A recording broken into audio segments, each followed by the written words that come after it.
On se projette dans les programmes du soir grâce à votre zapping du lendemain. À quoi ressemble celui du jour et quel en est le thème? Le jeu tu préfères. Est-ce que vous vous souvenez de ce jeu quand on était enfant? C'était plutôt tu préfères être sourde ou aveugle ou au masculin comme vous voulez. Je vous propose de jouer. Philippe, par exemple, est-ce que vous préférez François Truffaut ou Donald Trump?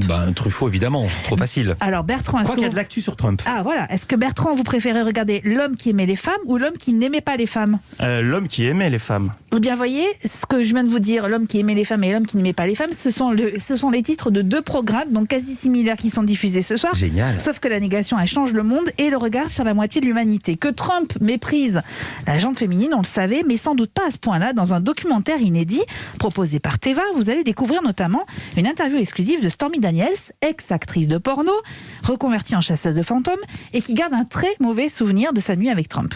Je me souviens maintenant avoir voulu sortir de la pièce. Et il m'arrête et me dit « Tu dois faire un choix vital. Tu peux partir et finir dans un taudis que tu mérites, ou tu peux faire ce qu'il faut pour devenir réalisatrice. » Le témoignage de Jessica Leeds est encore plus glaçant. Dans un avion, elle a eu la malchance de se retrouver assise à côté de Trump. On est alors dans les années 70. L'homme l'agresse, tente de l'embrasser de force, de la toucher.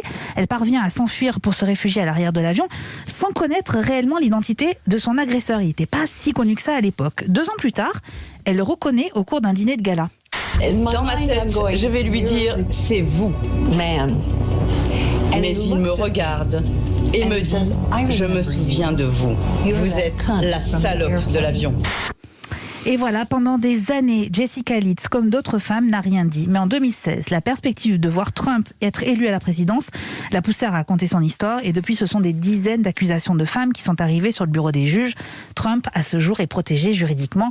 Un documentaire édifiant, intitulé donc « L'homme qui n'aimait pas les femmes ». Alors pour s'en remettre, mieux vaut la poésie et l'humour de François Truffaut, avec ce film de 77 diffusé sur Arte, à la même heure, « L'homme qui aimait les femmes ». Un homme, Bertrand Morin, incarné par le génial Charles Denner. Il aime les femmes, il ne peut pas s'en passer. C'est pas un Don Juan ou un Casanova, c'est plutôt un coureur mélancolique qui parfois quand même finit chez le médecin avec une MST. Docteur, à vrai dire, depuis 12 jours, j'ai eu des rapports avec une demi-douzaine de femmes. Alors, vous? On peut pas faire l'amour du matin au soir, c'est bien pour ça qu'on a inventé le travail. Bertrand Morin, qui sublime les femmes dans son rapport à elle et dans ces mots qu'il couche sur le papier en vue de la publication d'un roman. Les jambes de femmes sont des compas qui arpentent le globe terrestre en tous sens, lui donnant son équilibre et son harmonie. Alors, autoportrait de Truffaut, sans doute, un film qui permet au cinéaste de clamer son amour aux femmes et aux mots. Et si la démarche du héros vous paraît un peu macho, sexiste, dit comme ça, allez quand même jusqu'au bout du film, vous verrez à quel point il s'agit avant tout d'un hymne en hommage aux femmes. Alors, je récapitule. L'homme qui n'aimait pas les femmes et qui s'appelle Donald Trump, c'est un documentaire à voir sur Teva à 20h55. Et à la même heure, L'homme qui aimait les femmes, c'est signé François Truffaut sur Arte. Et puis c'était vraiment une autre époque avec cette liaison du matin au soir. Oui. Merci beaucoup Eva Rock. Restez